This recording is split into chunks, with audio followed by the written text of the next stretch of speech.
Morning folks, bit of an update for you. Well, it's not really a full-on homestead update. I'm not showing you, we're not having the tour. We're going to focus on one particular part which we've been working on for the last few weeks. Hey, what's happened to the weather? Look at it, no sun. It's literally been sunny for about, I don't know, it seems like a couple of months, but we've had a bit of rain, which we needed, to be honest. The farmers are going mad. Farmers have been doing a rain dance. So anyway, you can see in the back there, in the distance, we've been working on the shepherd's hut. So that's what we're going to highlight in this film. That's what I've been working on for the last, well, a good few weeks now. A few more supplies there. We've just been and got some more decking and insulation. I underestimated a bit, but I think what we'll do, what I have been doing, or Dawn's been doing, she's been filming me as we've been going along. So I thought the shepherd's hut really kind of deserved a film on its own. So we're going to start at the beginning from when we dug it out, and it's just going to be a dedicated film. It's not finished yet, not by a long stretch, but there we go. That's what we've been on with. So when we bought the place, that was one of our original plans. We wanted to put a shepherd's hut up because the house isn't that big, but it's accommodation for friends and family, and you know, I'll probably end up spending a few nights in here myself because it's a lovely little spot. So this was always the intention. Now I could have started from scratch and built one myself, but it's time, and you know, I could have welded a chassis up and all that and what have you, but we decided to go with a kit. So you've got to build the thing. It comes on the back of a big trailer basically. Now we ended up going with a company called Harrogate Huts, obviously as the name suggests, based up in Harrogate in Yorkshire. So we went up there, we had a day out, went and checked out the place, had a look at what they had to offer, and I was impressed by just the quality of it really, and the way that it's like a modular system, how you put the actual hut together, and it looked pretty quick to get up. So we went with that. So the size that we've got is a 6 metre long, so it's a fur-out thing, and we decided to go with we obviously put it on a steel chassis with the cast iron wheels. You know, you want that shepherd's hut look about it. There's a big A-frame on it as well. I'm not sure whether we're going to actually use that, but that's more for aesthetics and how it looks. So we're going to start right back at the beginning from when we excavated the site and getting it up here. That was a bit of an issue, but we overcame that.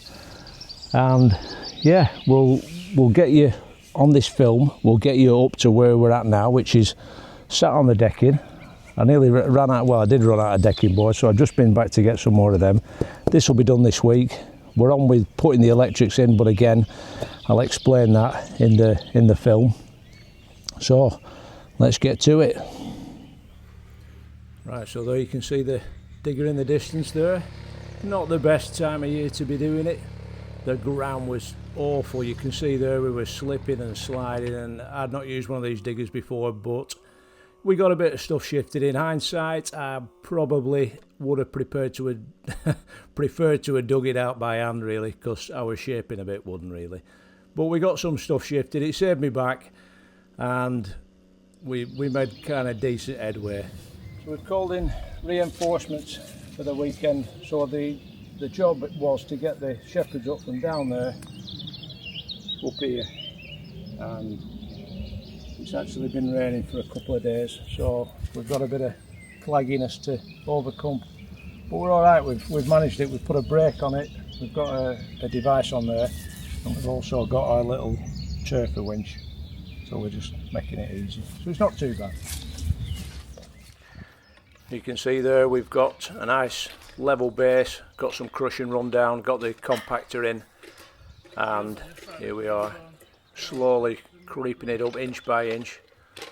A mixture of turfy winch and mechanical advantage. There we go, just creeping up onto the wood there. Now this particular chassis we bought didn't have a turntable on it, so we couldn't steer it, so it were hands on. We had to lump it up there. It wasn't too heavy really, but it was just, well, it was heavy, but it were awkward. Anyway, between the pair of us we managed to oik it up into position and got it sat there nicely. Next thing was we had to get it perfectly level. Here we are, taking some stuff up to the top. You can see the weather's improved massively. We had a fantastic spell of weather for building this shepherd's hut, so we've been really lucky on that score. There we are with no electric up there, so using the power banks, got the old solar panels on, and you can see here, I had to overcome the problem of the shepherd's hut actually moving. So what I ended up doing was making a couple of braces out of some ash offcuts that we had, and I'm basically clamping the wheel there to that V section of the chassis. Used a bit of rubber for grip, but had to get the measurements absolutely bang on for this. So when it was actually tightened up, you can see me just putting the big screws in there. So once the screws were engaged and then three pieces were screwed together to that back brace, it really held it tight. So we ended up making two of them. We put one on each of the back wheels. There's the dogs on guard as usual. And belt and braces, we decided to put two wedges on each wheel, and we just fastened them together at the back there with another piece of ash. More supplies going up the lane with my trusty little tractor and trailer. A couple of parcels for the postman as well. On for another day's construction. So on to the build proper now. Just measuring up for the actual base. So what we ended up using was 18mm sterling board. So making sure they were really accurate. Really important not to get these too wide, because then it'd restrict the boards that were going on. You'll see that later on. So we got all them marked up. Got some nice straight edges with the spirit level, and then we used the circular saw to trim them off.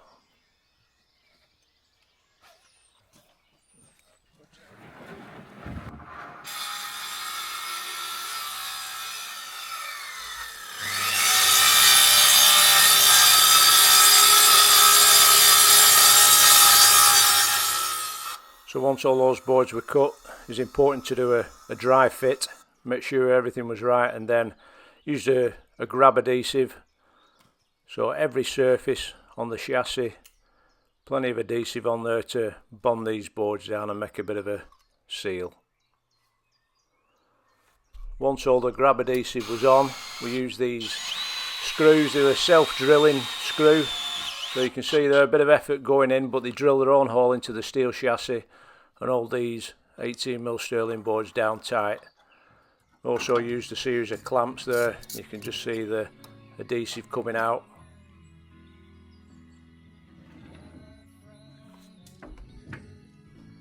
There we have the last board going on, and then we're getting ready to start doing the framework. Now the frameworks, they come in sections, really well engineered, very accurately made, cut on CNC. Here we are, just cutting the bands for the connecting pieces. You can see the back wall there, led down. And then it's basically just a case of gluing these, so get them all together, all nice and neat.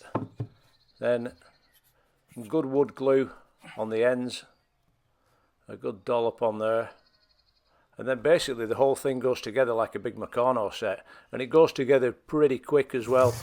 I think from when we started it was probably about 4 hours altogether. So you can see there, you can see the end sections, and then these just slot in. So you've got 80mm for the roof and 100mm for the bottom. Just bashing it into place. No screws required at this point. We've got about 2/3 of it done, and then another hour or so later the last pieces are going in. More stuff going up now. And this is another day, another fine day for building. Lovely weather again. And then it was a case of off to the builders merchants again for insulation. So every wall, every floor, the roof all had 100mm insulation to go in. So this is like your loft insulation. Just cut it all to size and then just dropped it in.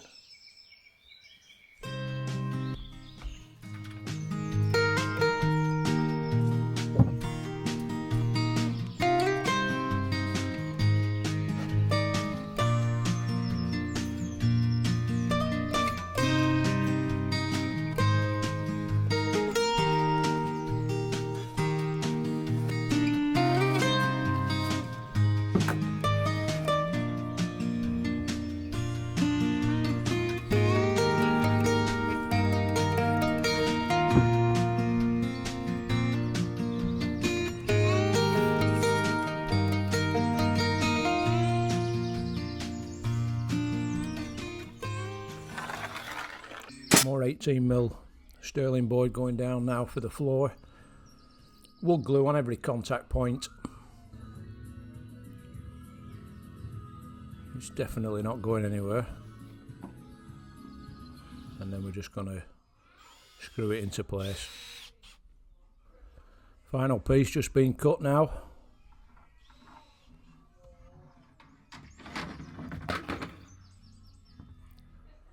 And then we're fastening these side pieces on. These kind of consolidate the whole structure, fasten all the sections together, give it some rigidity. So that'll be somewhere I can fasten my fascia boards and guttering to. Here we're just unpacking the French doors. The nice curved ends going on now.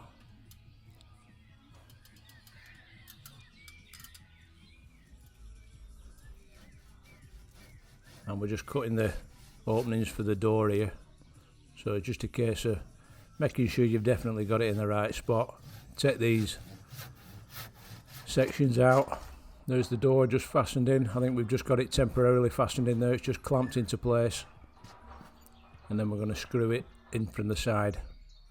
Here we're marking out for the windows. We're going to have a window either side of the door. Bit of head scratching here, but trying to retain the rigidity of the frame, if you will.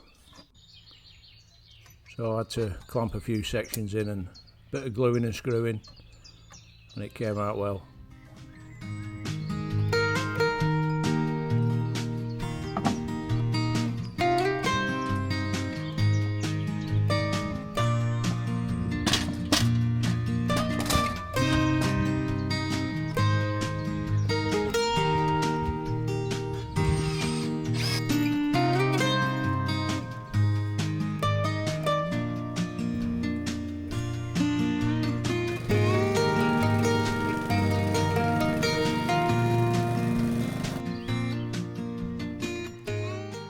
So once all the windows and doors are fit and in place, you can start putting the external timbers on. So this comprises of 9 or 10mm sterling board, I think it is, screwed to the outside. Then what we do, we put a waterproof membrane, so a breathable membrane on. So that's all the side on there, and that's the membrane all fastened on, just stapled it on. We've got the temporary tarp up on the roof in case we had any weather. Luckily we didn't, and we're on to the inside.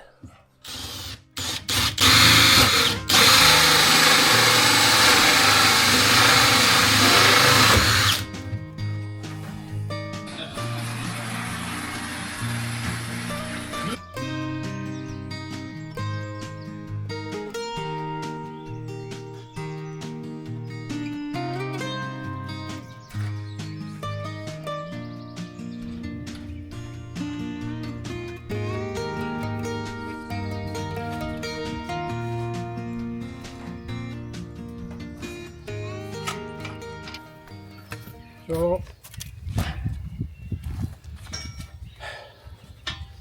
we're just putting the roof sheets on now. The issue is that it's a difficult site, so I'm having to put this scaffolding up. Luckily, I found this on Marketplace, 100 quid. Look at all this. Brilliant. So this will come in dead handy. We're going to be using this for some of our photography projects soon, so stay posted. But for now, we just want to get a high working platform up. We're going to lay the sheets down on the ground, get the measurements right so we know how much overhang we've got at either end, and then we're not messing about when the sheets are up there. We can mark it and hopefully it'll be plain sailing. First off, we've got to get this scaffold level.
So we're just putting the footings in for the decking that I was telling you about. Now you can see there, I'll spin you around, what we've done. We've dug out, I've cut these pads out of concrete flags, so we've got 3 or 4 inches of concrete, then the slab, this square pad if you will, then we've got our piece of timber, so the joists are going to sit on there, and then we're going to have another piece going right across to the other side, which is why I'm digging this trench out at the moment, because, well, I have to dig it out for the piece of timber to go across. But what I am going to have to do, if we look from this side, you can see there, if I leave that as a trench, okay, we're going to have decking on top, but it's just going to fill up that, and then it's going to start rotting these timbers. So what I am going to have to do, I'm going to have to dig all this out just below the level of this concrete slab, but it tapers off anyway, so there shouldn't be that much to do. Probably, I don't know, maybe 2 foot, something like that. So for now we're going to carry on digging this out, and let's get them timbers in.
Right, so we've got the main shape of the decking framing. Got these nice big chunky 6-inch supports. We're going to equally space them along the front on these little concrete pads. But I'm having to take all this earth out. More stuff to shift, more digging. We love to dig.